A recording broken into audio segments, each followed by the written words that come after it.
nome del Padre e del Figlio e dello Spirito Santo. Amen. La pace sia con voi. E con il tuo spirito.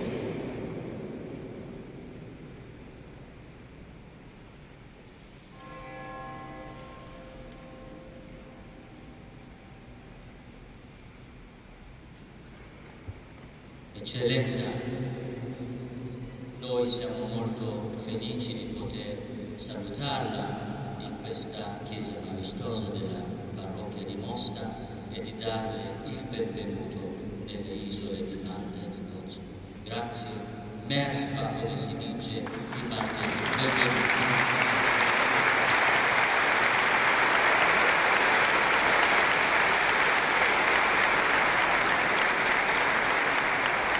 Lei rappresenta per noi la vicinanza e l'amore del Papa, di Papa Francesco, e noi vogliamo, tramite la sua persona, chiederle di portare la nostra devozione filiale, il nostro amore per il Papa, per Papa Francesco. Grazie di cuore.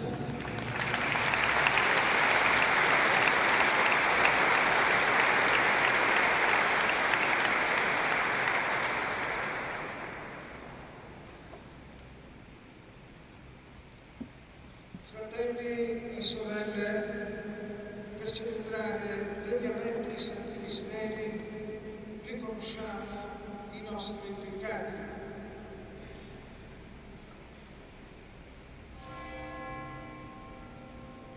Confesso a Dio Onnipotente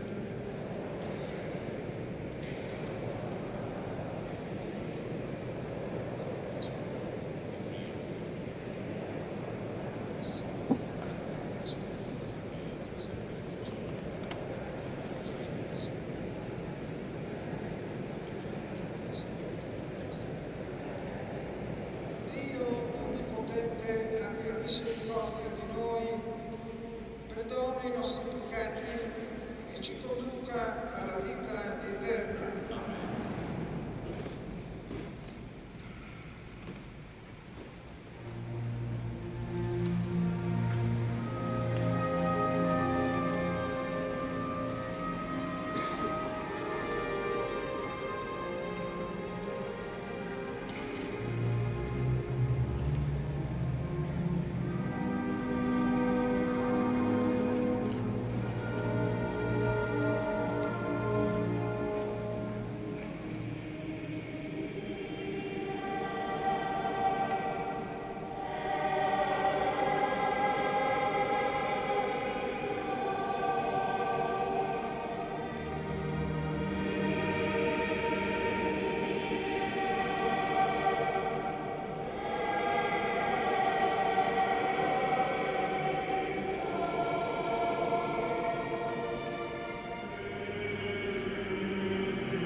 Gloria in excelsis Deo.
Preghiamo.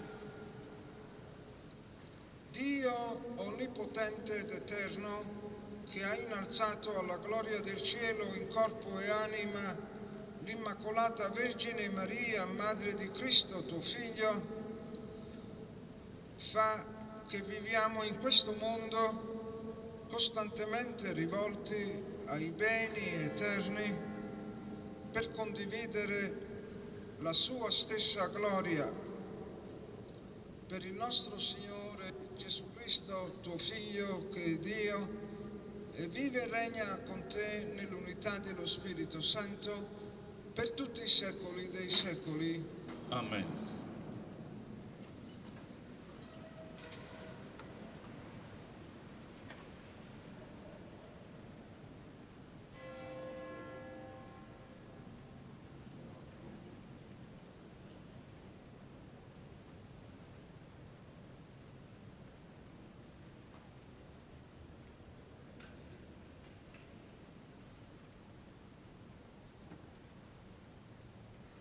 Qari mill-ktieb tal-Apokalissi ta' San Ġwann Apostlu. Infetaħ it-tempju tal-Alla li hemm fis-sema u deret l-arka tal-patt tiegħu fit-tempju tiegħu. U der sinjal kbir fis-sema, mara li jibsa x-xemx bil-qamar taħt riġlejha u b'kuruna ta' 12 kewba fuq rasa. Hija kienet fit-tqala u bdiet tajjad bl-uġigħ tal-ħlas u dbati biex teħles. Imbagħad fis-sema der sinjal ieħor.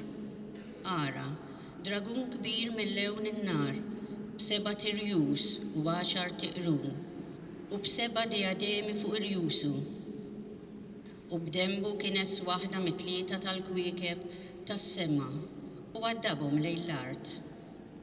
U dragun marqat quddiem il-mara li kienet se tilet biex kif tilet lil-bina jibilgħu. U hi wildet iben, tifel, li kien għad iritira l-ġnus b'xettru tal-ħadid. U bina ġie maħtuf għal quddiem Alla u quddiem it-tron tiegħu. U l-mara ħarbet fid-deżert, hemmhekk fejn għandha post imħejji minn Alla. U smajt leħen qawwi fis-sema jgħid: Issa ġiet is-salvazzjoni u l-qawwa u s-saltna tal-Alla tagħna u s-seta tal-Messija tiegħu. Il-kelma tal-mulej. Nroddu ħaj l-Alla.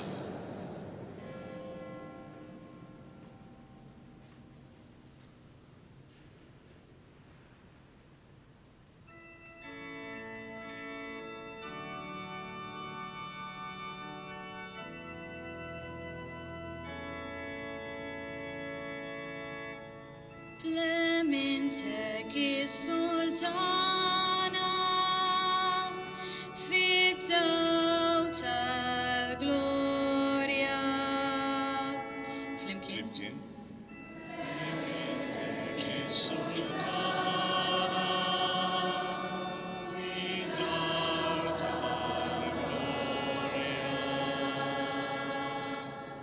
U li tis-Sultan jiġu jilqgħuk, fl-emintek is-Sultana msejna b'teb ta' ħofir. Clemente is-Sultana fid-dar tal-glorja. Isma' binti ħares u ħati widen, insalni sekul dar missirek. Clemente is-Sultana fid-dar tal-glorja. Jixxenna is-Sultana l-ġmielek, għaxu sidek għati ima.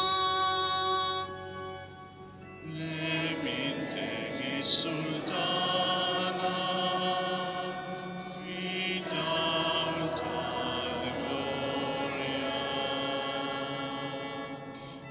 الشبيت جبانة تفر هوايات يتلو في البلد سلطان Emintechi sultana, fidal tal gloria.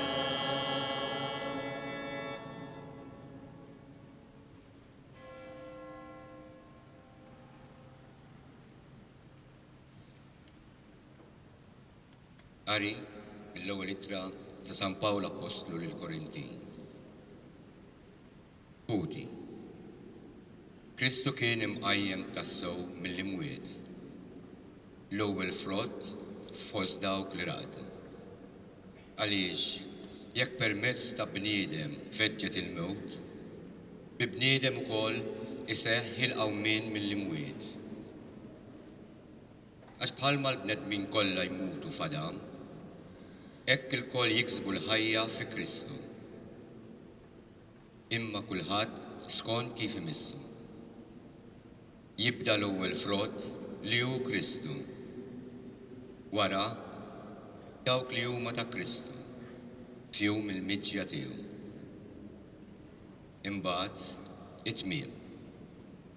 Meta Kristu jerħi s-saltna f'idejn Alla l-Missier. Wara li jkun qeret kull ħakma, kull seta u kull qawwa. Għax jeħtieġ li hu isaltan sa ma jqiegħed l-dewwa kollha taħt riġlejh. L-aħħar għadu li jinqered tkun il-mewt. Il-kelma tal-mulej. Il-roddu ħajr lil Alla.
F'dawk il-ġranet, Marija qamet u marret ħaffef lejn l-oljiet f'belt tal-Ludija.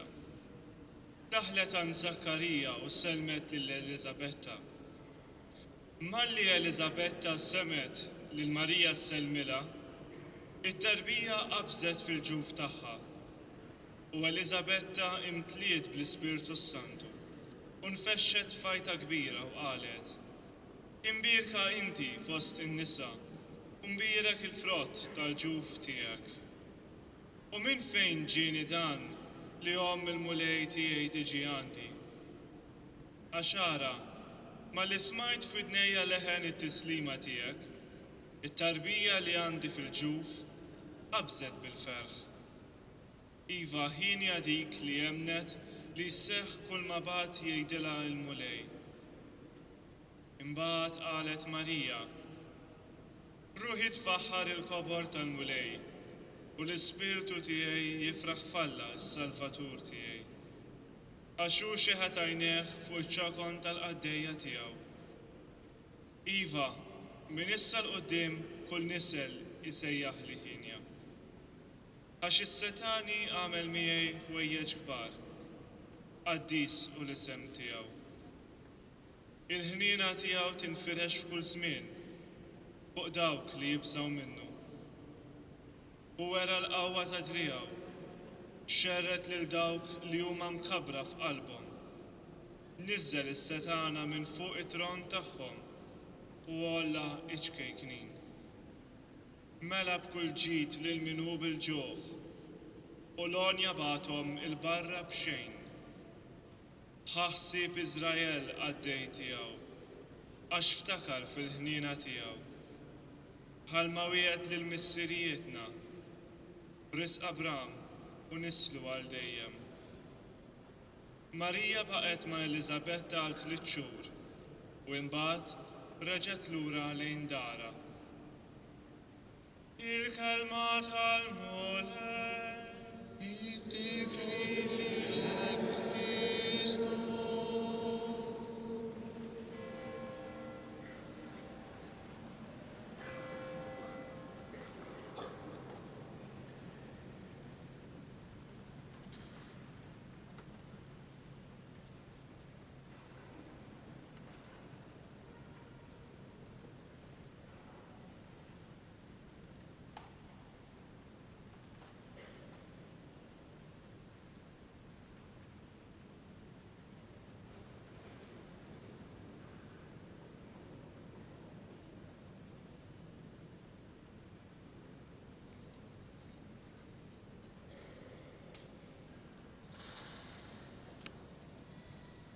Salve Regina,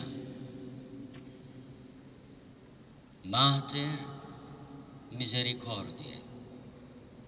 Salve Regina Apostolorum. Slim alik Sultana, Om tal-ħniena.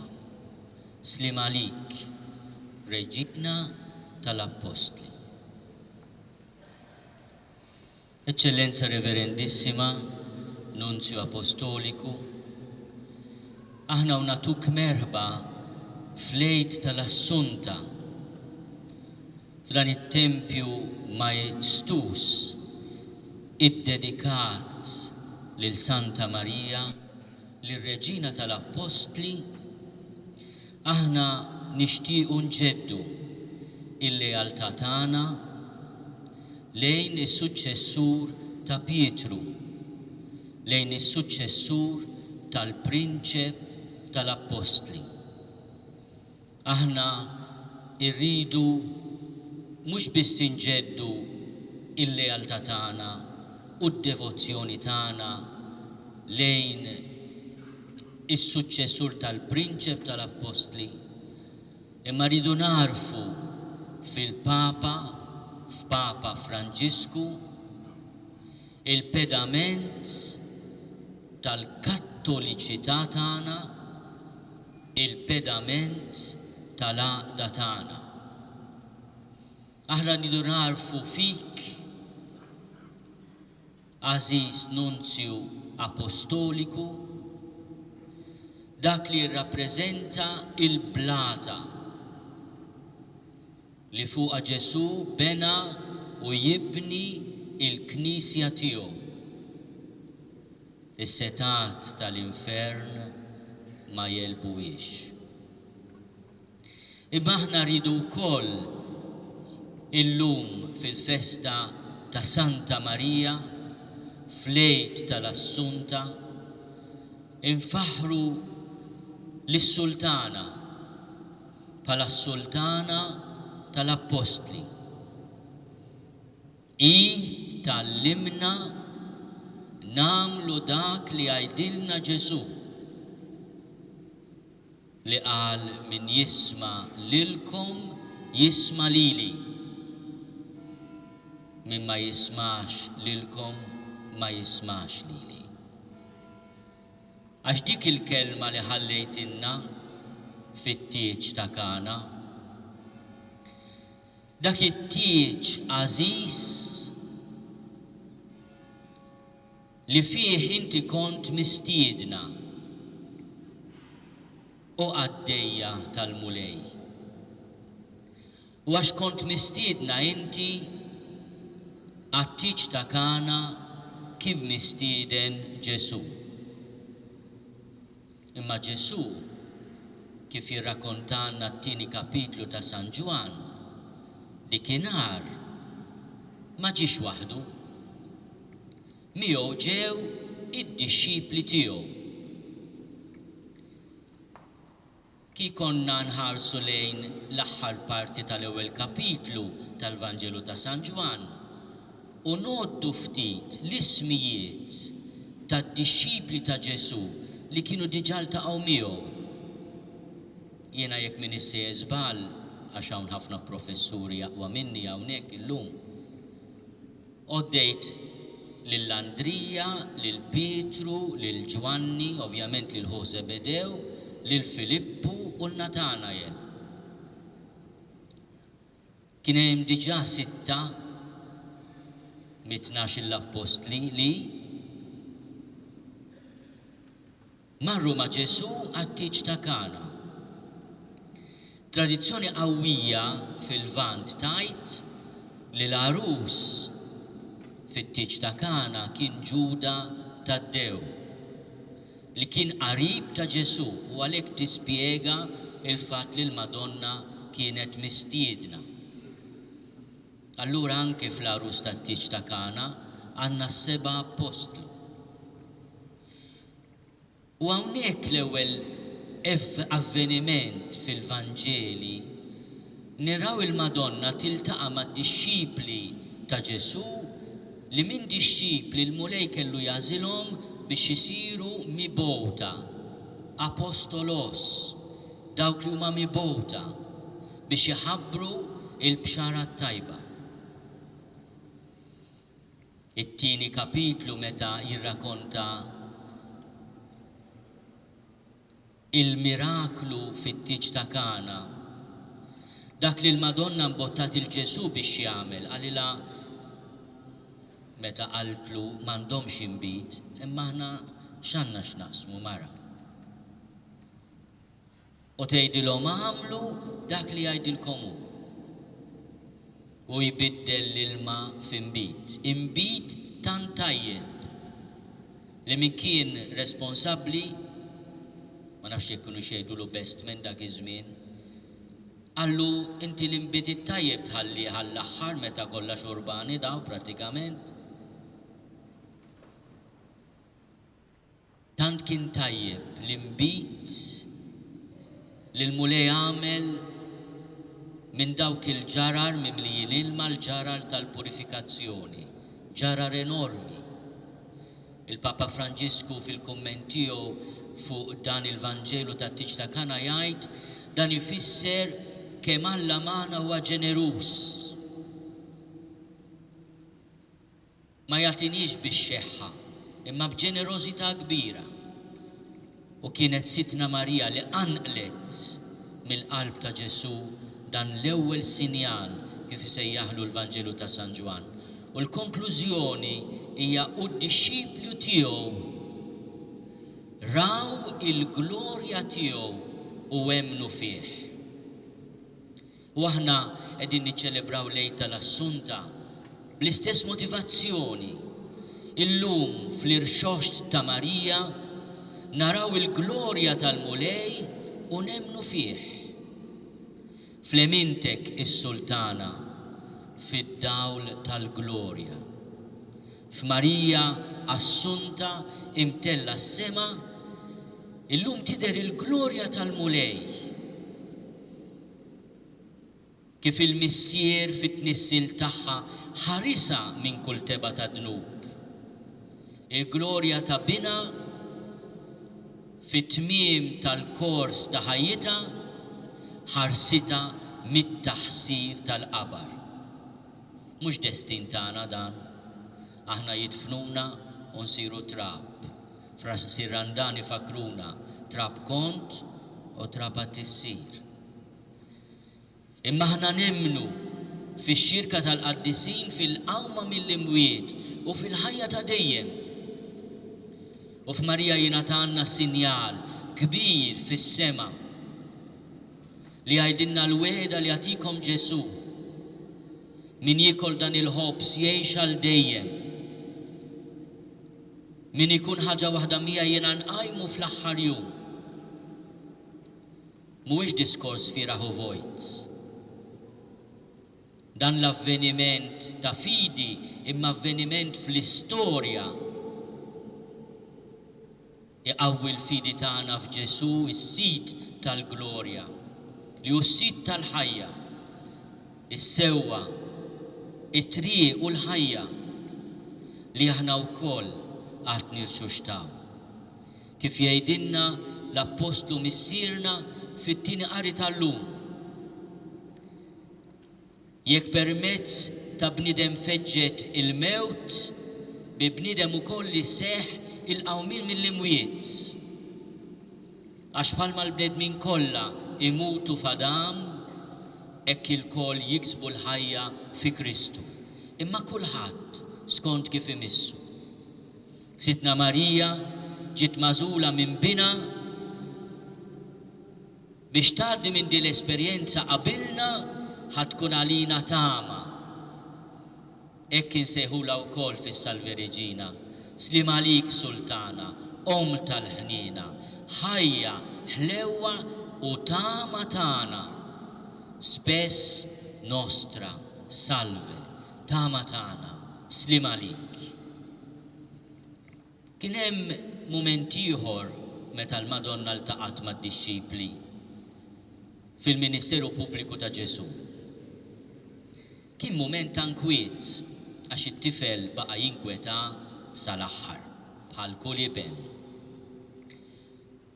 Kif tafu Ġesu meta telaq minn Nażaret u ħalla lil ommu Armla ta' Ġuseppi fidejn il-qraba tagħhom, issetilja fil-belt ta' Kafarnaum fuq ix-xtajta ta' l-Adira ta' Tiberijade jew il-Baħar tal-Galilija volja walejk.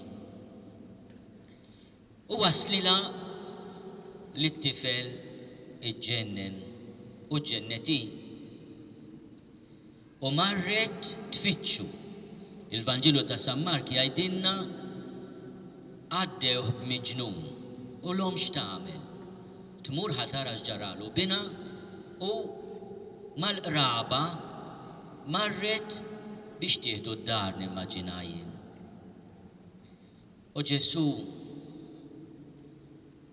jgħidilha kelma li għal widnejna tinstema' jibsa u jgħidha quddiem id-dixxipli tiegħu. Ommi u ħuti, min huma? Għax qalulu hawn ommok u ħutek ifittxuk biex jiġbruk, ħajjieħdu ħsiebek. Ommi u ħuti min huma? Huma dawk li jsemgħu il-kelma u jagħmluha.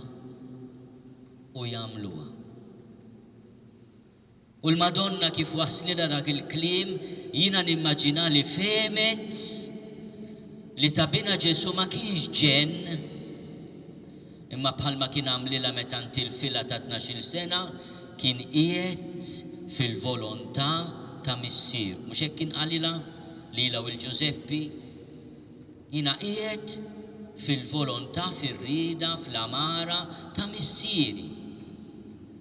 Min jisma' l-kelma u jagħmilha dak hu ommi u hija u oħti. U d-dixxipli fehmu li l-ewwel iridu jkunu dixxipli li jisimgħu il-kelma u mbagħad jingħataw il-grazzja li jkunu apostli li jintbagħtu biex isiru aħwa ta' Ġesu, jkunu jsiru anke ommijiet ta' Ġesu, inisluh fis-soċjetà tagħna li għandha qaċċ għasbuħija vera, għandha qaċċ għal-verità, il-verità ta' Ġesu Kristu li ma tqarraqx bik. Għandha qaċċ kultant tfittex din il-verità u din iż-sbuħija u d-dinjità tagħha fi bjar miksura jgħid il-profeta. Li minn għalik se jżommu l-ilma tmur tfittex u ma ssib xejn li f'ħama. Imma il-bir li minnu jiġbed Ġesu d-dixxiplu tiegħu hija għajn ta' ilma safi li twassal għal ħajja ta' dejjem. Il-Madonna kienet preżenti ma' Ġesu meta l-apostli telquh barra wieħed. Ġuda kien itradih, Pietru kien ċaħdu,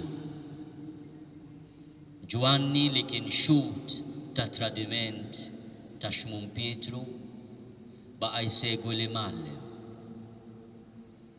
U kien ma'hom Ġesu ma' Marija taħt is-salib.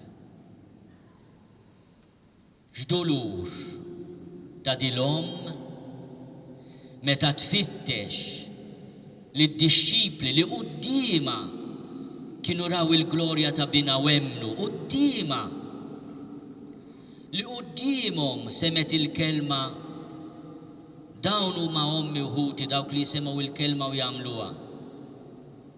Tfittixhom u ma ssibhomx. Li f'wieħed Ġwanni, id-dixxiplu l-maħbub. Iti qafem ħdejn is-salib ta' bina. Ibneżza minn kull dinjità. Bniedem it-torturat. Bniedem ikkundannat inġustament. Il-kundanna tiegħu dan hu Ġesu ta' Nażaret, sultan tal-Lut. U tiqafem. Tisma' lil bina jaħfer. Aħfrilhom għax ma jafux x'inhu ma jagħmlu. Tisma' lil bina iwiet il-ġenna lil ħallil it-tajjeb. Illum inti tkun miegħi il-ġenna. Tisma' lil bina jgħid għandi l-għaġġ bħalma jibqa' jkollu l-għaġġ għall-qalb ta' kull bniedem. Bħalma l-Knisja l-arusa tiegħu għandha l-għaġġ għal kull bniedem. U sematu wkoll jagħtiha maternità ġdida. Mara, hawn hu ibnek. Qal lid-dixxiplu l-maħbub, hawn ommok. U dak il-ħin huwa fdalilna, afdal l-apostlu, imma fdalilna wkoll. U lilna mal-apostli afdana lila. Aħna bir-raġun inħarsu leha bħala protettriċi, bħala dik li tinterċedi għalina quddiem il-mulej. Avukata tagħna, advokata nostra. Hekk insejħula. U ngħidula biex tħares lejna f'dan il-witt ta' dmuħ. Imma hi sinjal mhux biss ta' tama imma ta' faraġġ. Ma nafx qaltilhom lill-Apostli l-ewwel darba li ltaqat magħhom fiċ-ċenaklu. Il-ħarsa tagħha nimmaġina li kienet biżżejjed. Bina midfun. Immi kellha din iċ-ċertezza jgħid San Ġwan Pawlu II li l-weda ta' bina ma kienit se tonqos. Ara bin il-bniedem ikollu jsofri ħafna, jiġi miċħud, isalbuh u fit-tielet jum iqum ma setgħux jifhmu d-dixxipli xi tfisser tqum mill-imwiet. Bħalma meta niżilhom mit-tabor u qalilhom titkellmux fuq dak li rajtu fit-trasfigurazzjoni. Sakemm bin il-bniedem ma jkunx qam mill-imwiet u l-Evanġelista jgħidilna ma setgħux jifhmu xi tfisser tqum mill-imwiet. U mbagħad jiġi Marja Maddalena u tgħidilhom rajtu. Żewġ dixxipli fil-fatt kienu semgħu il-Marja Maddalena m'emmnuwiex u telqu lejn Emmaus. Ġesu ħieħu paċenzja isegwihom fit-triq sakemm jarfuh fil-kelma u fil-qsim tal-ħobs. U Sitna Marija allura tħares lejhom huma jgħidula rajna lill-ibnek Ġesu, rajnieh imqajjem mill-imwiet. Rajnilu l-pjagi tħares lej Xmun Pietru, lej Ġwanni li raw il-qabar vojt. Tħares lej Tumas li ma rridx jemmen imma mbagħad laqa l-istedina tal-mulej.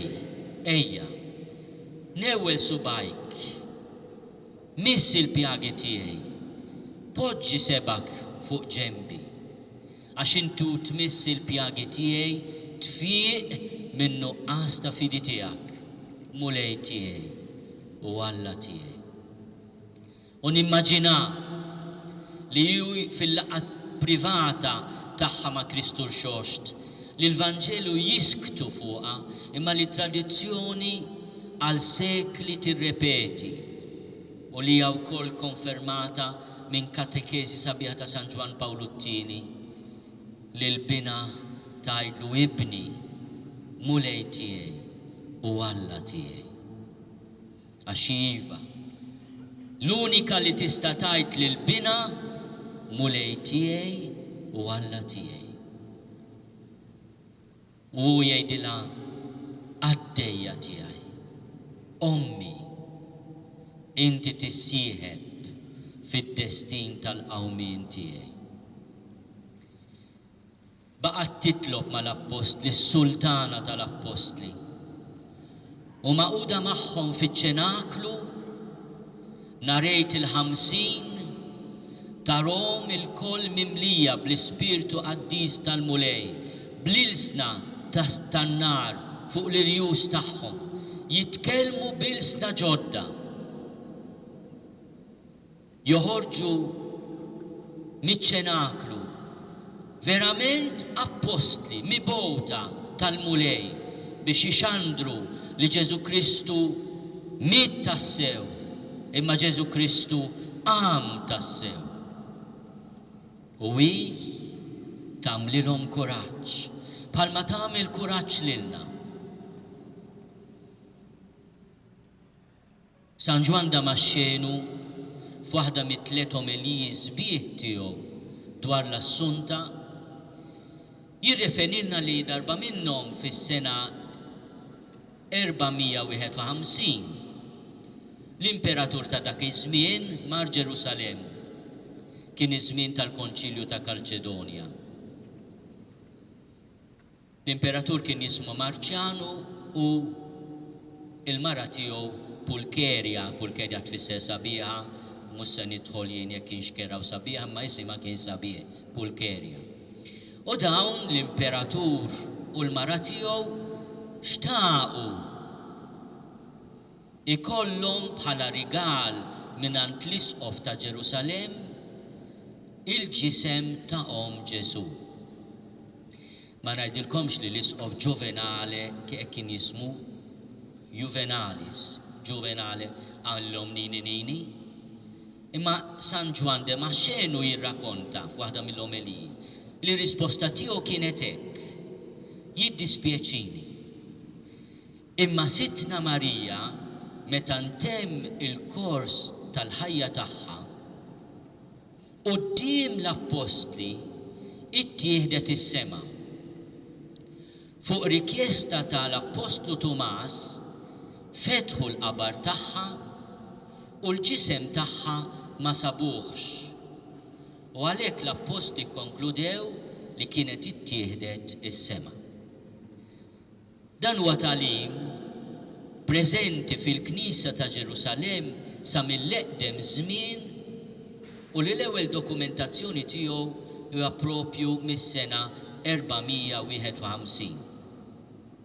Imma l-tradizzjoni antika Ġerusalemm jiena nissuġġerilkom min jista' jmur l-Art Imqazza.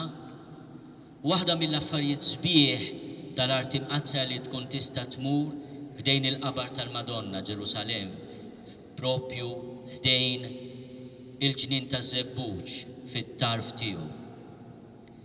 Mhux il-bogħod minn fejn id-dixxipli kellhom ukoll l-esperjenza ta' tluħ is-sema tal-mulej.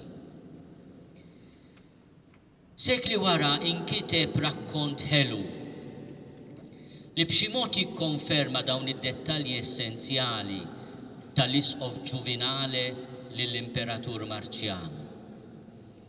Il-ktieb jismu De Transitu Virginis, it-tluħ tal-Verġni. U jirrakkonta li għal-mewt tagħha kienu preżenti l-Apostli bħalma jikkonferma wkoll it-titular sabiħ inkurunat ta' dan it-Tempju Majestus, bħalma jikkonfermaw tant rappreżentazzjonijiet tal-Assunta li jiddependu ħafna fuq dan ir-rakkont. Li għar-rakkont mhux biss l-esperjenza ta' tluħ is-sema tal-Madonna kienu preżenti l-Apostli. Li bħalma ġara wkoll fil-każ ta' Bina Ġesu, Tumas ikun biex ngħidu hekk l-okkażjoni fejn mid-dubju jgħaddu għal-fidi. Għax Tumas insista li jiftħu l-qabar u l-qabar isibuh vojt.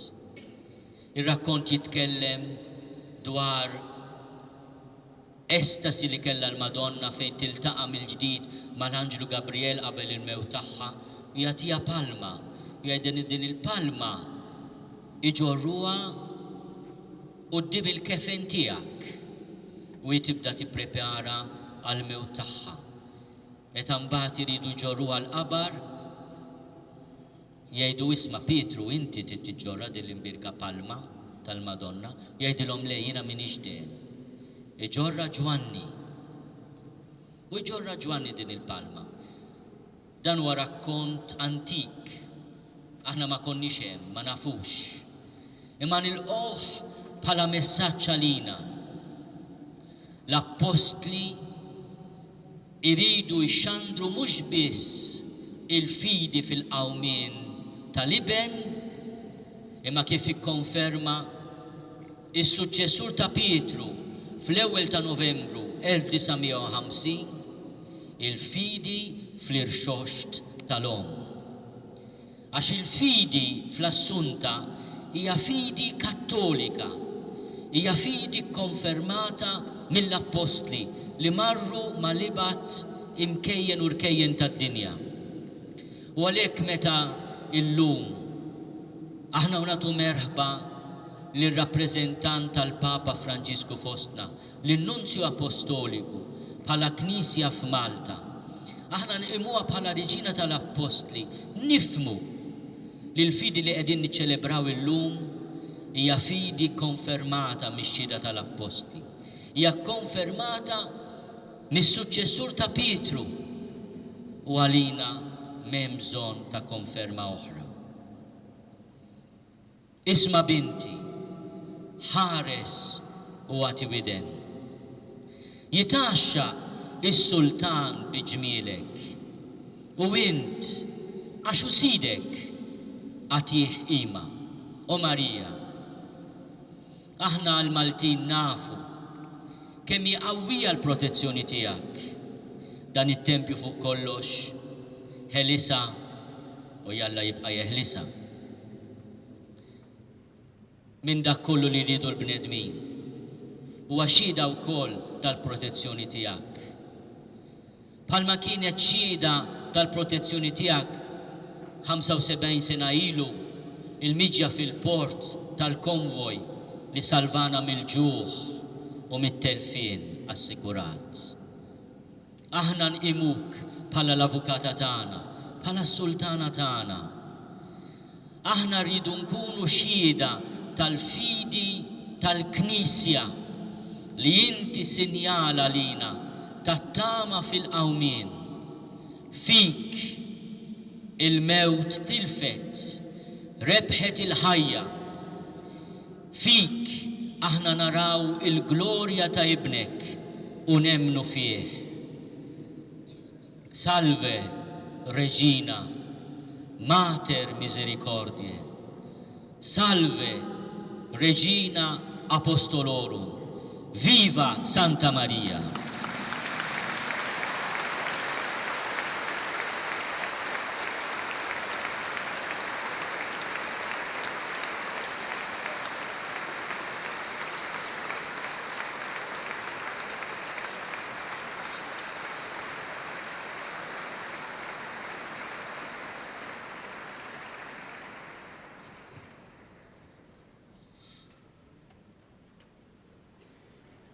Credo in unum Deum.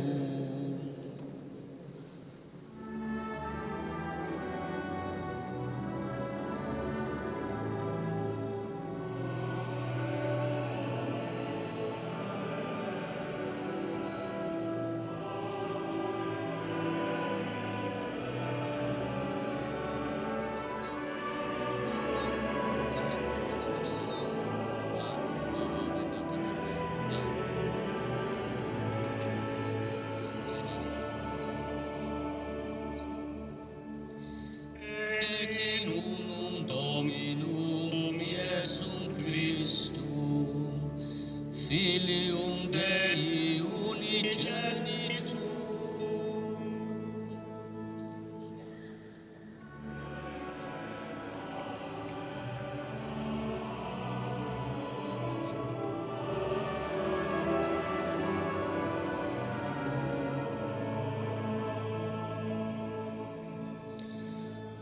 Deum de Deo, lumen de lumine, Deum verum, de Deo vero.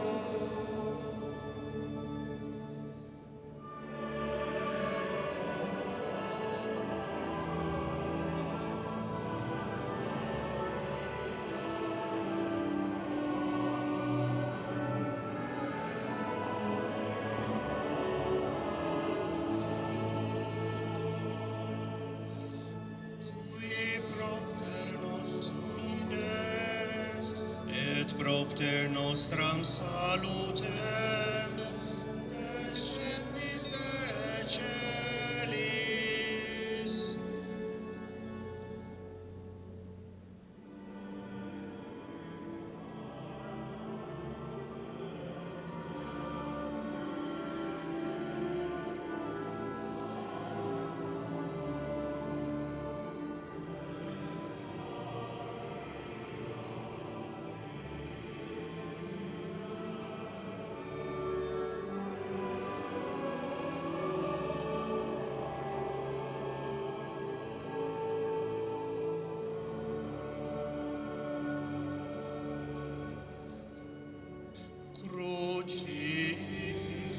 Crucifixus etiam pro nobis, sub Pontio Pilato, passus et sepultus est.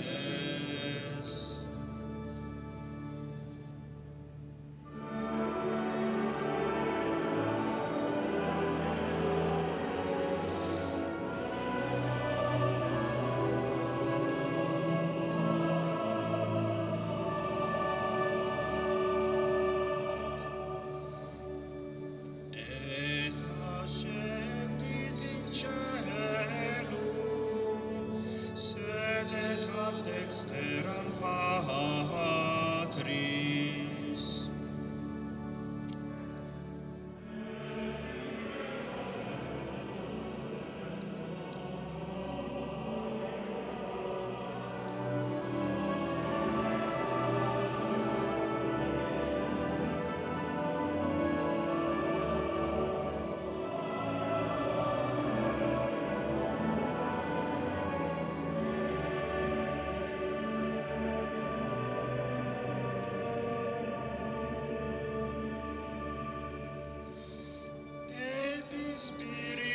sanctum Dominum, et vivificam tem, qui ex Patre Filioque procedit.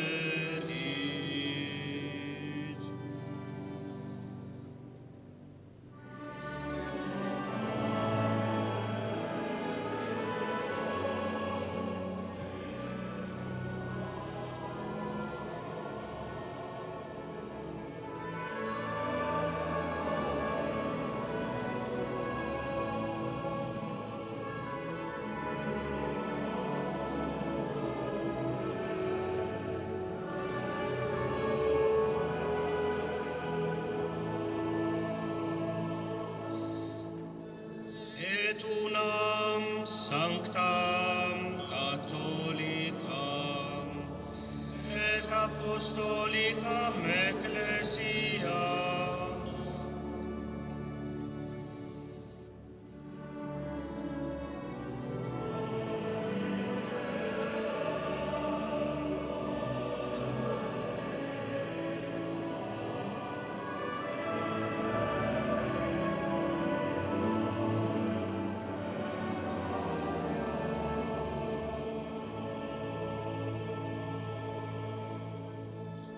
et expecto resurrectionem mortuorum.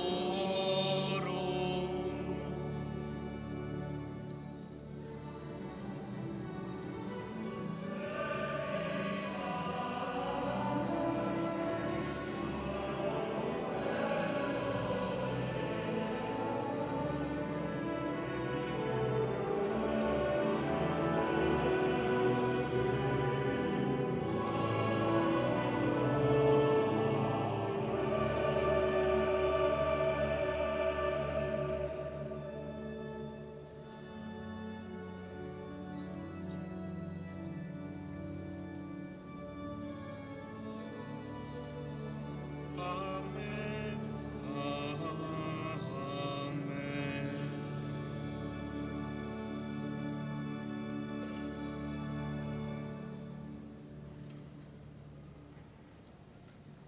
Fratelli e sorelle, accompagnati da Maria, Madre di Dio e Madre degli uomini,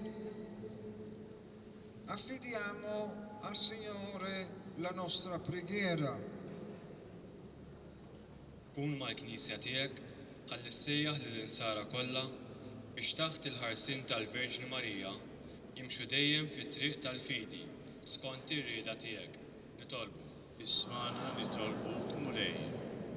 Żomm taħt il-ħarsien tal-Verġni Marija lill-bnedmin kollha biex iħossu li inti qed tieqaf magħhom fit-tiġrib tagħhom. Nitolbu. Ismana nitolbuk mulej. Tħenna l-ħutna li jinsabu mjassrin mill-ħażen tagħhom u għatihom fidwa sħiħa bl-għajnuna tal-Verġni Marija. Nitolbu. Ismana nitolbuk mulej. Żomm taħt il-ħarsien ta' Omna Marija lil Maltin kollha mxerdin mad-dinja biex jiftakru u jibqgħu jgħixu kullimkien is-sejħa ta' ibnek fl-Evanġelju. Nitolbu. Ismana nitolbuk mulej. Ibqa' jiġbur illum ukoll bleħen Marija l-om ħanina tagħna lilna lkoll biex induru lejk u ngħixu bħala kif jogħġob lilek. Nitolbu. Ismana nitolbuk mulej. Għat-talb ta' Omm ibnek Marija li tajt l-ġieħ li tissieħeb miegħu fis-sema bir-ruħ u l-ġisem, għenna biex il-ħajja tajba tagħna twassal lilna wkoll fl-istess ġieħ. Nitolbu. Ismana nitolbuk mulej.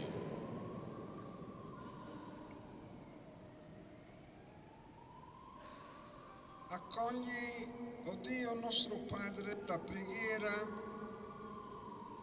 che i tuoi figli ti consegnano in questa odierna celebrazione solenne.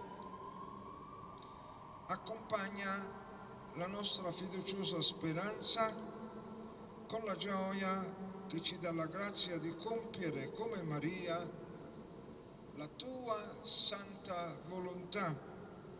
Per Cristo nostro Signore. Amen.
sentiamo a te perché diventi per noi bevanda della salvezza. Umile prendete e accoglici, Signore, ti sia gradito il nostro sacrificio, che oggi si compie dinanzi a te.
Pregate, fratelli e sorelle, perché il mio e il vostro sacrificio sia gradito a Dio, Padre Onnipotente. Il Signore riceva dalle tue mani questo sacrificio a lode e gloria del suo nome, per il bene nostro e di tutta la sua Santa Chiesa. Salga a te, o Signore, il sacrificio che la Chiesa ti offre nella festa di Maria assunta in cielo, e per sua intercessione i nostri cuori, ardenti del tuo amore, aspirino continuamente a te. Per Cristo nostro Signore. Amen. Il Signore sia con voi. E con il tuo spirito. In alto i nostri cuori. Sono rivolti al Signore. Rendiamo grazie al Signore nostro Dio. È cosa buona e giusta. È veramente cosa buona e giusta, nostro dovere e fonte di salvezza, rendere grazie sempre in ogni luogo a te, Signore Padre Santo, Dio Onnipotente ed Eterno. Oggi la Vergine Maria, Madre di Cristo, tuo Figlio e nostro Signore, è stata assunta nella gloria del cielo. In lei, primizia e immagine della Chiesa, hai rivelato il compimento del mistero di salvezza, hai fatto risplendere per il tuo popolo pellegrino sulla terra segno di consolazione e di sicura speranza. Tu non hai voluto che ella conoscesse la corruzione del sepolcro, colei che ha generato il Signore della vita. E noi, uniti agli angeli e ai santi, cantiamo con gioia l'inno della tua lode.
Padre veramente santo, fonte di ogni santità, santifica questi doni con l'effusione del tuo Spirito, perché diventino per noi il corpo e il sangue di Gesù Cristo, tuo Figlio e nostro Signore.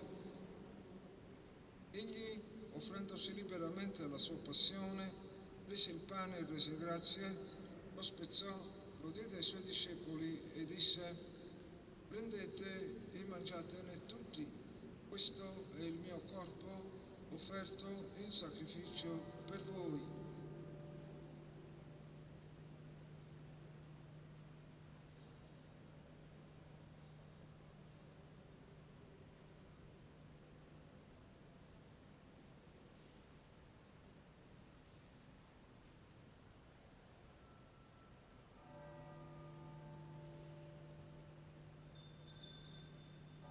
Dopo la cena, allo stesso modo, prese il calice del vino e rese grazie, lo diede ai suoi discepoli e disse: prendete e bevetene tutti, questo è il calice del mio sangue per la nuova ed eterna alleanza, versato per voi e per tutti in remissione dei peccati. Fate questo in memoria di me.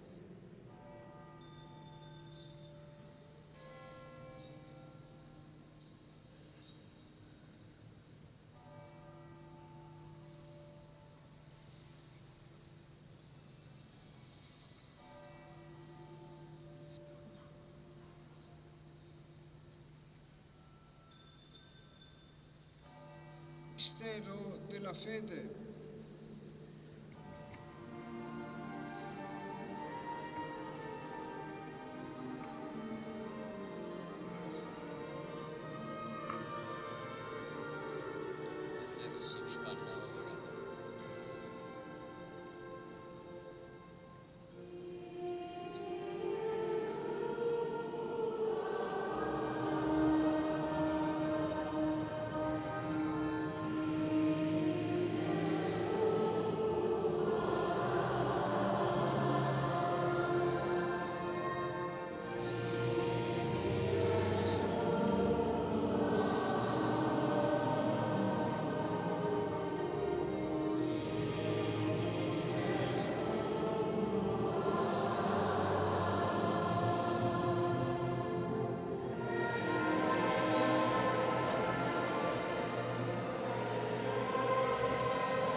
Celebrando il memoriale della morte e resurrezione del tuo Figlio, diamo, Padre, il pane della vita e il calice della salvezza.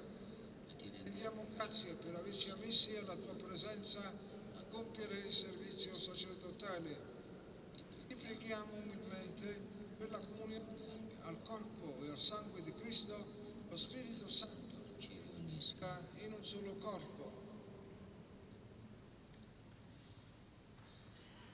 افتكر مولاي في الكنيسة تياك مشاردة مع الدنيا كلها واتقى في المحبة في المكين مع البابا فرانجيسكو مع الاسقف انريكو اللي ياتي بريسيدي مياي قدي تياك منار ما يستقلي مع الكوليج ابسكوبالي ومع المينستري تياك كلها.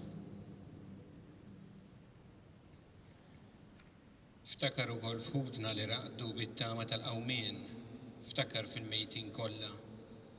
Daħħalhom qudiemek fid-dawl tas-sebħ tiegħek. Ħenna lina l-koll nitolbuk. Għati lilna wkoll il-wirt tal-ħajja ta' dejjem, flimkien mal-Verġi Mqazza u Malla Marija, mal-Arus tagħha San Ġusepp, mal-Apostli u mal-Qaddisin kollha li għexu fil-ħbiberija tiegħek sa mill-bidu tad-dinja. Għamel li magħhom infaħruk u nsebħuk Ġesu Kristu ibnek.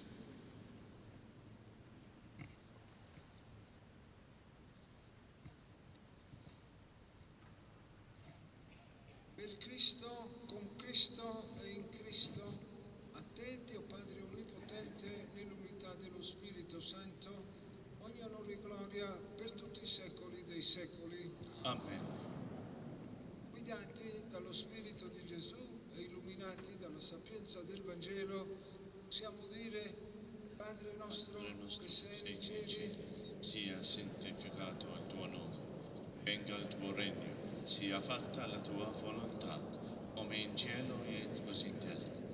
Dacci oggi il nostro pane quotidiano e rimetti a noi i nostri debiti, come noi li rimettiamo ai nostri debitori, e non ci indurre in tentazione, ma liberaci dal male. liberaci, o Signore, da tutti i mali e concedi la pace ai nostri giorni. Con l'aiuto della tua misericordia vivremo sempre liberi dal peccato e sicuri da ogni turbamento, nell'attesa che si compia la beata speranza e venga il nostro Salvatore Gesù Cristo. Tuo è il regno, tua la potenza, la gloria nei secoli. Signore Gesù Cristo, che hai detto ai tuoi apostoli: vi lascio la pace e vi do la mia pace, non guardare ai nostri peccati ma alla fede della tua Chiesa. Donale unità in pace secondo la tua volontà, tu che vivi e regni nei secoli dei secoli. Amen. La pace del Signore sia sempre con voi. E con il tuo spirito. Għatu l-paċi lil xulxin.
Beati gli invitati alla cena del Signore. Ecco l'agnello di Dio che toglie i peccati del mondo. O Signore, non sono degno di partecipare alla tua mensa, ma di soltanto una parola e io sarò salvato.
Preghiamo.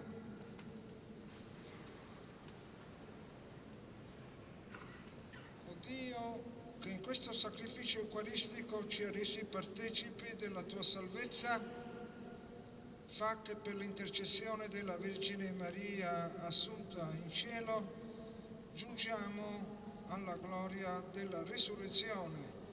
Per Cristo nostro Signore. Amen.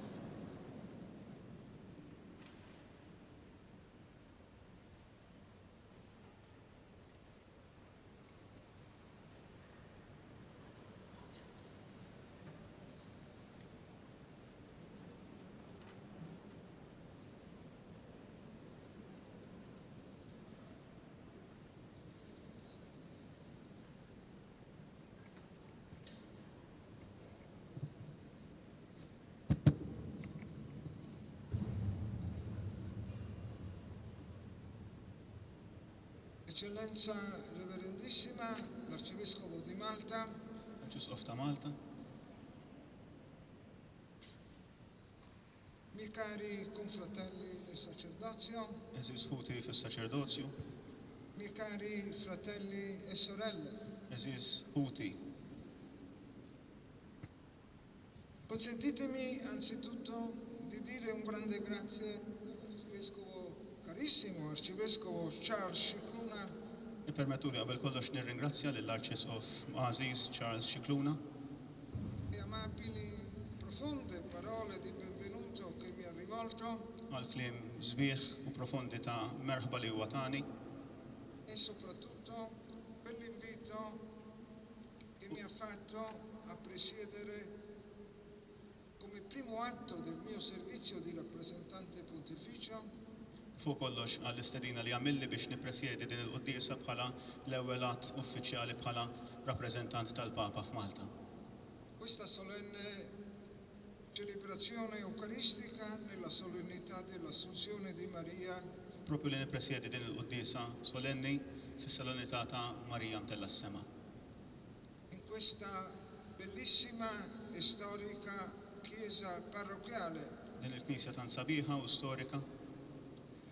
Insieme all'Arcivescovo saluto fraternamente il parroco, l'arciprete Don Sebastian, Flimkien mal-Arċisqof insellem anka lill-Arċipriet Don Bastian, i sacerdoti che hanno voluto prendere parte a questa concelebrazione, is-saċerdoti li konċelebraw f'din iċ-ċelebrazzjoni, i religiosi, le religiose, gli operatori di pastorale, ir-reliġjużi irġiel u nisa u dak kollha li jagħmlu xi ħidma pastorali.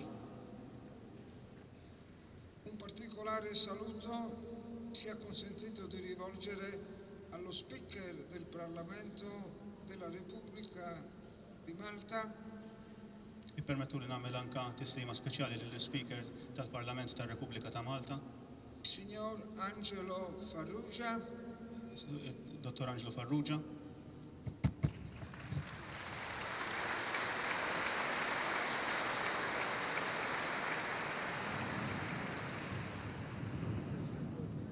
al signor capo dell'opposizione Simon Busuttil, il-kap tal-Oppożizzjoni Dr. Simon Busuttil,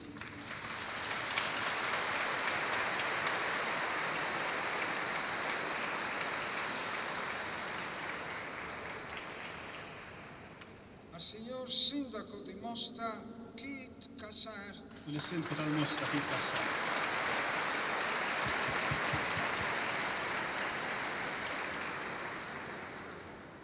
e a tutte le distinte autorità civili e religiose che sono presenti a questa celebrazione. U lill-awtoritajiet kollha distinti ċivili u reliġjużi li pparteċipaw għal din iċ-ċelebrazzjoni.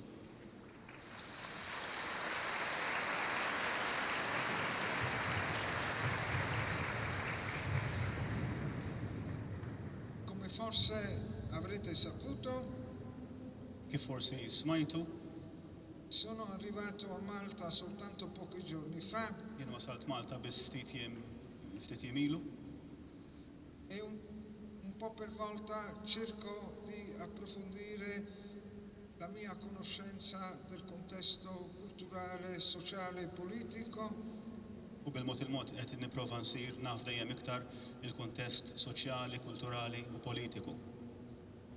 Dove dovrò svolgere la mia missione di rappresentante del Santo Padre Francesco, Fejn jiena sejjer inwettaq il-missjoni tiegħi bħala rappreżentant tal-Papa Franġisku, al quale va, come ha detto l'Arcivescovo, il nostro filiale e grato saluto. li ilu imur bħalma qal Monsignor Arċisqof il-tislima grata u filjali tagħna.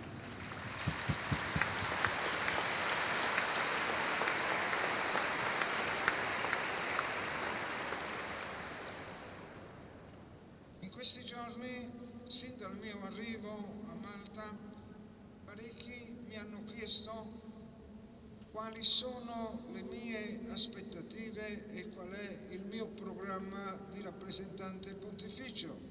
Sa minn mindu wasalt Malta, diversi staqsewni x'ħajkun il-programm tiegħi, x'inhu mal-prijoritajiet tiegħi ta' ħidma bħala rappreżentant tal-Papa.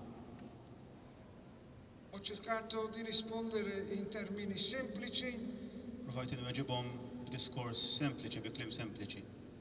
e lo stesso vorrei ripetere anche oggi. U l-istess nixtieq nagħmel anke llum magħkom. Il mio programma, le mie aspettative sono di servire il Santo Padre Francesco e queste belle chiese particolari Il-programm tiegħi, ix-xewqa tiegħi hija li naqdi lill-Papa Franġisku u lil dawn il-knejjes żbieħ partikolari.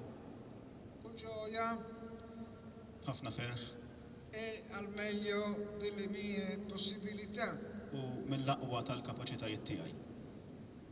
E tuttavia oggi vorrei anche aggiungere qualche breve osservazione Madankollu nixtieq anke llum inżid osservazzjoni ċkejkna che mi sembra opportuna. li jidher li hija floka. Ho incontrato il Santo Padre Francesco qualche settimana fa Jiena ltqajt mal-Papa Franġisku ftit tal-ġimgħat ilu in udienza privata waqt udjenza privata quando era stata già pubblicata la mia nomina a Malta e in Libia. meta diġà kienet tħabbret in-nomina tiegħi bħala nunzju f'Malta u fil-Libja. È stato un incontro che ha lasciato il segno nella mia esperienza di vescovo e di sacerdote. Kienet laqgħa li ħallit marka fl-esperjenza tiegħi bħala isqof u bħala saċerdot. Sono rimasto impressionato dalla profonda conoscenza di persone e di situazioni che il Santo Padre ha della Chiesa in Malta e in Libia.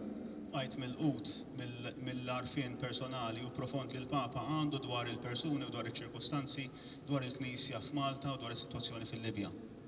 Ma sono stato impressionato in particolare dalla grande fiducia con cui egli guarda alle potenzialità di queste chiese particolari.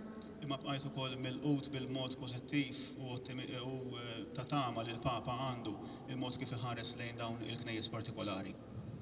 Per me è stata la conferma che per la Santa Sede Malta è una realtà importante. Dak inkonferma lija li għas-Santa Sede Malta hija realtà importanti. È importante per la sua tradizione paolina e apostolica. Hija importanti minħabba it-tradizzjoni tagħha ġejja minn żmien San Pawl, tradizzjoni apostolika. È importante per la ricchezza delle tradizioni di fede. Hija importanti anke minħabba ir-rikkezza, l-sbuħija li għandha ta' tradizzjonijiet reliġjużi. È importante per la sua storia di fedeltà alla sede apostolica. Hija importanti anke minħabba l-istorja tagħha ta' Malta ta' fedeltà lejn Ruma, lejn il-Papa, lejn is-sede apostolika. È importante per il ruolo che tradizionalmente Malta esercita nel Mediterraneo. Hija importanti wkoll minħabba ir-rwol li tradizzjonalment Malta kienet twettaq fil-Mediterran. Al quale la comunità internazionale guarda ancora con maggiore interesse durante questi tempi un po' spinosi e delicati. Dilejja anke l-komunità internazzjonali għadha tħares anke llum il-ġurnata f'dawn iż-żminijiet naqra jaħarqu u delikati. Per le gravi questioni umanitarie che si dibattono in queste aree. Minħabba anke sitwazzjonijiet delikati u gravi fuq livell umanitarju li jiġru f'dawn l-ibħra f'dawn l-inħawi. Perciò penso che insieme, da una parte gli organismi della Santa Sede e dall'altra parte le chiese particolari, Minħabba fek naħseb li flimkien fuq naħa l-organizzazzjonijiet tas-Santa Sede u mbagħad ukoll dawk tal-knejjes partikolari dobbiamo cercare, come l'Arcivescovo ha menzionato in diverse circostanze, irridu nfittxu kif diġà semma diversi ċirkustanzi diversi drabi l-Arċisqof. Dobbiamo cercare di rendere ancora più operative e ancora più visibili la nostra fedeltà alle direttive pastorali di Papa Francesco. Rridu nagħmluhom iktar ċari u nurruhom iktar fid-dier anke l-fedeltà tagħna lejn id-direttivi pastorali li jagħtina l-Papa Franġisku. Che a me personalmente sembrano di grande attualità anche per la Chiesa di Dio che è in Malta. Li jiena personalment narhom bħala f'waqthom ħafna, u speċjali anke għall-poplu tal-Alla hawn f'Malta.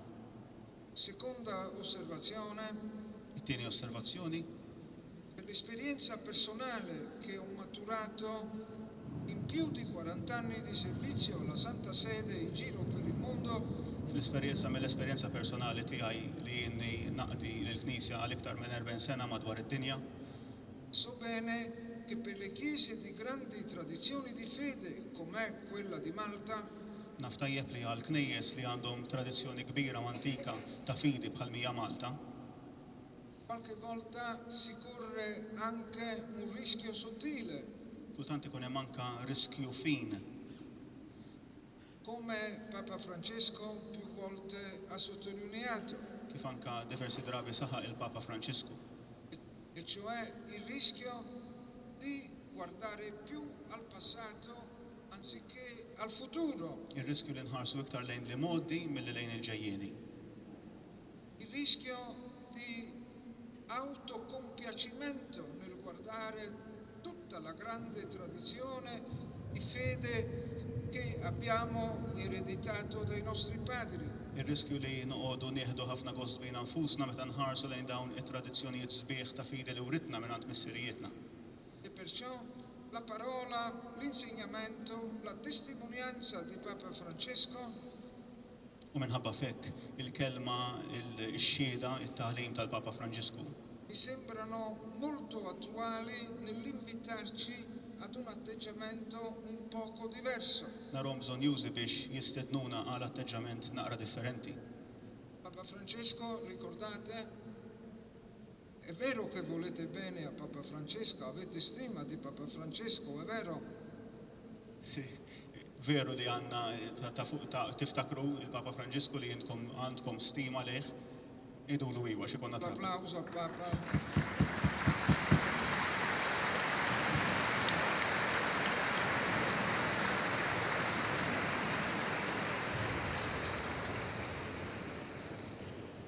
Papa Francesco ci ricorda spesso che Il Papa spesso fa l'essenziale della missione della Chiesa oggi Ifakkarna spiss li l-essenzjali tal-missjoni tal-Knisja llum il-ġurnata è di essere fedele all'ultima parola di Gesù. hija li nkunu fidili lejn l-aħħar kelma li qalilna Ġesu.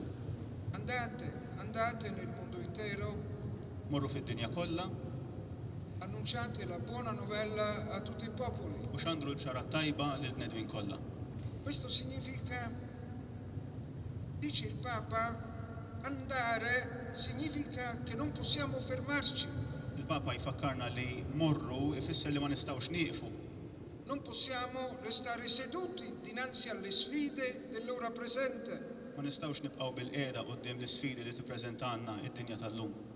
Il programma di Papa Francesco, che noi sposiamo volentieri, Il-programm tal-Papa Franġisku li aħna bil-qalb niżżewġuh nagħmluh tagħna è di una Chiesa che va, hija ta' Knisja li tmur, di una Chiesa che esce. ta' Knisja li toħroġ.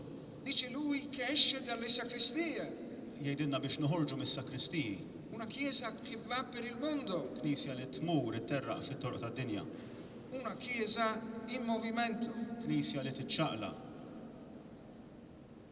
Sommarizziamo che cosa intende il Papa quando parla di una Chiesa in uscita o di una Chiesa in movimento. Niġbru ftit fil-qosor dak li jrid jgħid il-Papa meta jgħidilna nkunu knisja li toħroġ, knisja li tiċċaqlaq. È importante per la mia missione di rappresentante pontificio, Hija importanti għalija bħala rappreżentant tal-Papa, è importante per il carissimo Arcivescovo Scicluna, come abbiamo sentito già diverse volte durante questa liturgia, hija importanti wkoll anki għall-Arċisqof Scicluna kif smajna diversi drabi matul din il-liturġija. è importante per tutti coloro che hanno a cuore il bene di questo popolo e di questa Chiesa. Hija importanti anki għal dawk kollha li għandhom għal qalbhom il-ġid ta' din il-Knisja u ta' dan il-poplu. Una Chiesa in movimento, Knisja li tiċċaqlaq, una Chiesa in uscita secondo lo spirito dell'Evangelii Gaudium, Knisja li toħroġ skont anke l-ispirtu tad-dokument tal-Papa l-Evangelii Gaudium.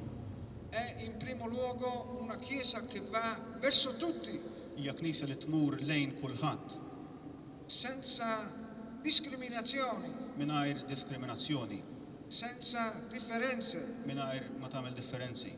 in un atteggiamento di dialogo, F'atteġġament ta' dialogu, dialogo positivo, dialogu pożittiv, costruttivo, kostruttiv, attento e rispettoso. attent u mimli rispett.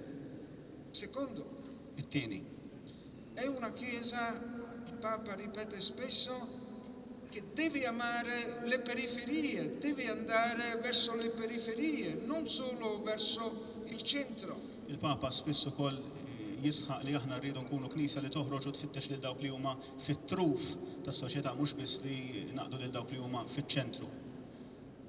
E in primo luogo le periferie esistenziali, Fl-ewwel post dawk il-periferiji tal-eżistenza fejn jinsab il-bniedem fil-qagħda tiegħu. quelli che non sono i lontani dal nostro programma e dalla nostra visione di vita. Dawk li forsi huma imbedin mill-programm tagħna mill-mod kif aħna stess inħarsu lejn il-ħajja. Quelli che non sono mai venuti in chiesa. Anka dawk li qatt ma resqu lejna, qatt ma kienu tagħna. Qualche volta il servizio dice, caro Nunzio, ma tu vai da quello lì, quello è un comunista, quello che non è mai venuto in chiesa. Kien hemm drabi meta jiena pereżempju kien hemm esperjenzi fejn bħala nunzju jgħidu li mela ħadd morant dak komunist, dak qatt ma ġie l-Knisja. E Papa Francesco mi fa, ma bravo Nunzio, così devi fare, dobbiamo andare ai lontani, quelli che non sono mai venuti. U l-Papa jgħid li bravu hekk trid tagħmel, trid tmur għand dawk li huma mbedin lejn dawk li qatt ma ġew lejna. E poi aggiunge Papa Francesco, Mbagħad il-Papa jżid e non sono quelli che non sono mai venuti, u mhux biss dawk li qatt ma ġew, ci sono anche e sono tanti quelli che venivano e non vengono più. imma hemm ħafna wkoll li kienu jiġu imma illum m'għadhomx jiġu. E dobbiamo andare, questa è la nostra missione, andate, non vi fermate, non vi sedete, andate, la parola motto, la parola simbolo del programma di Papa Francesco. U din il-kelma tal-Papa, morru għand dawn in-nies, din hija il-kelma morru li saret simbolu tal-Papat tal-Papa Franġisku. E dobbiamo andare anche in un altro contesto che so molto delicato, Irridu morru anke f'kuntest li naf li huwa delikat ħafna, anche per la realtà storica, reale di quella che è Malta, anke minħabba realtà storika ta' Malta. ma questo il Papa ce l'ha a cuore. Lui dice, caro Nunzio, ho dei progetti particolari, ne parleremo quando lei ha potuto già rendersi conto di com'è la realtà maltese. Imma l-Papa din qiegħda f'qalbu wkoll u jgħid li Aziz Nunzju dawn qed nitkellmu dwarhom meta inti tkun anke ħadd iktar il-qagħda ta' kif inhi s-sitwazzjoni f'Malta.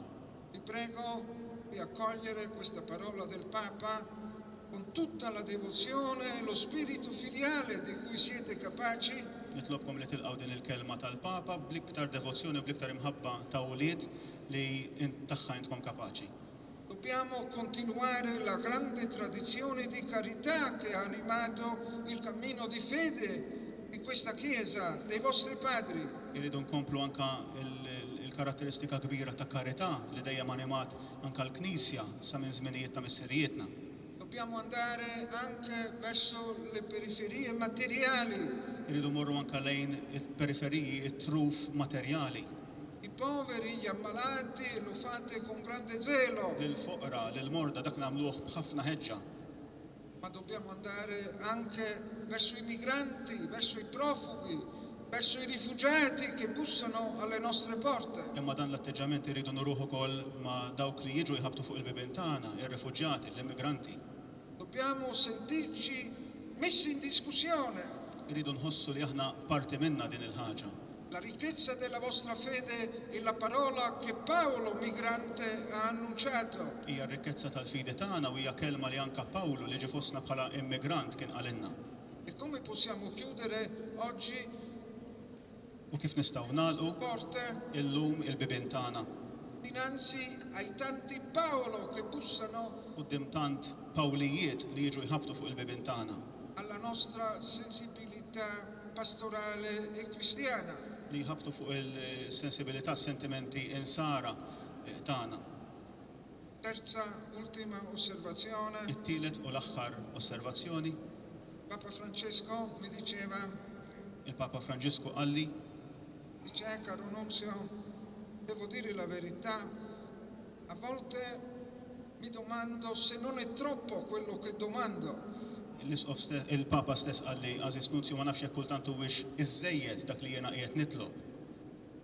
Ma dice, penso che questa è la missione di Pietro oggi, Imma nħoss li din hija l-missjoni ta' San Pietru illum di confermare nella fede i fratelli, li jsaħħaħ li jwettaq fil-fidi lil ħutu di richiamare all'essenziale della vita cristiana, li jerġa' jsejħilna għall-essenzjali tal-fidi nisranija di richiamare le parole di Gesù.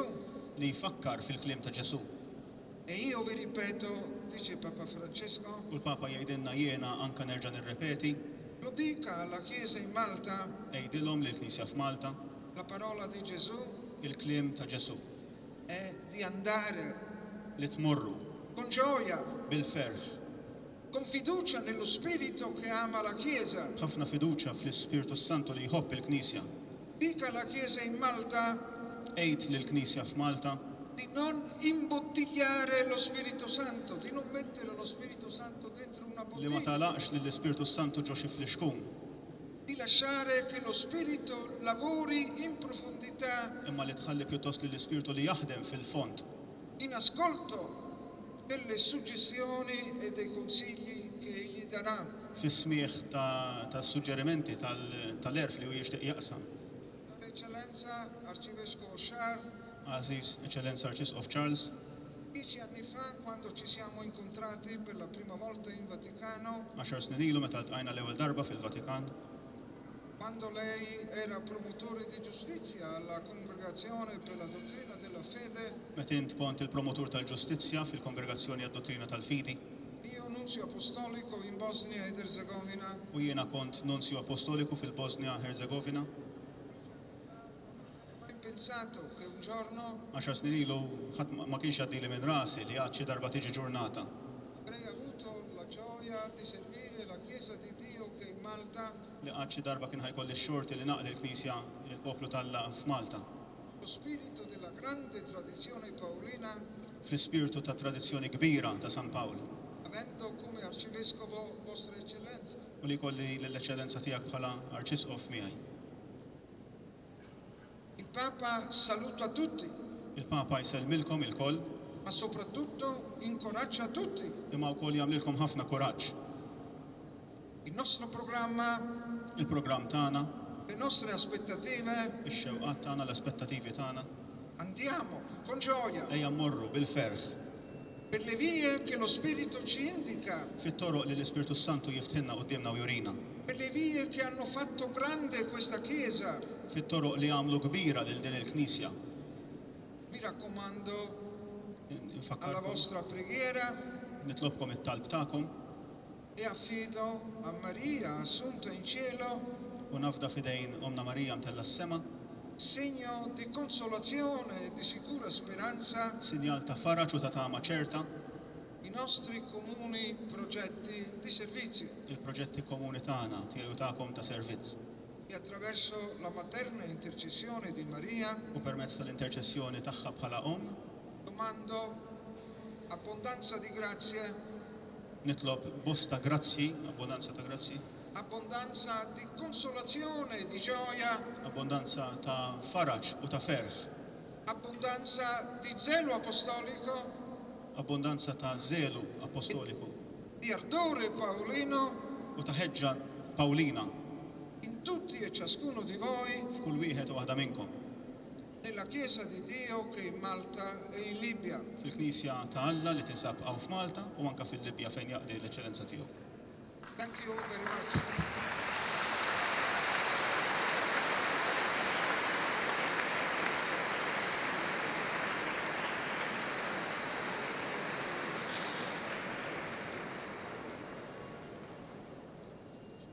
And now I am presenting to Archbishop Scicluna a kind of credentials. These are not the credentials which I hope to present soon to Madame the President of the Republic of Malta, but when the Nuncio is accredited, we receive from the Holy Father two different credentials. One to the President of the Republic as head of state, and one to the President of the Bishops' Conference. So today, I have the joy to present to Bishop Scicluna in his capacity as President of the Bishops' Conference of Malta, the letters of credit as Apostolic Nuncio in Malta.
And at the end of this solemn celebration, let us ask God's blessing for each one of us and for all the families who are in Malta.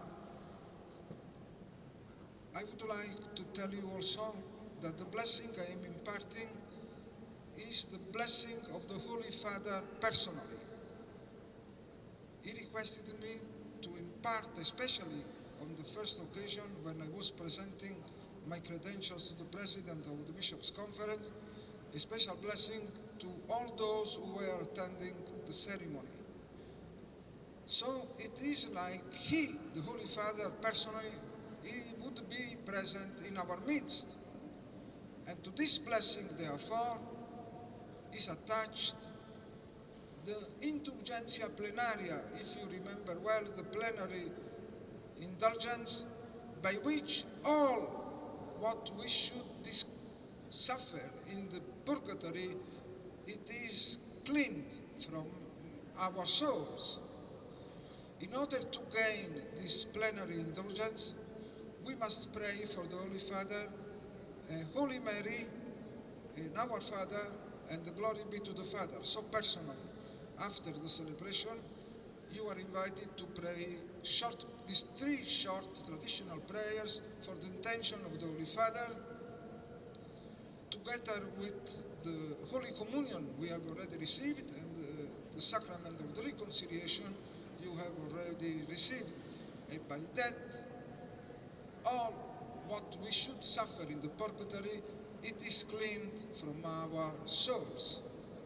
It is the present, the gifts the Holy Father is presenting to each one of you, and we are again very grateful to him for all love he has for the Church in Malta and for the great witness of fidelity he is giving to each one of us to the gospel and the good news of our Lord Jesus Christ. Il Signore sia con voi. E con il tuo spirito, Sia benedetto il nome del Signore. ora e sempre. Il nostro aiuto è nel nome del Signore. Egli ha fatto il cielo e terra. Vi benedica Dio Onnipotente, Padre e Figlio e Spirito Santo. Amen. La messa è finita, andiamo in pace. Rendiamo grazie al Signore.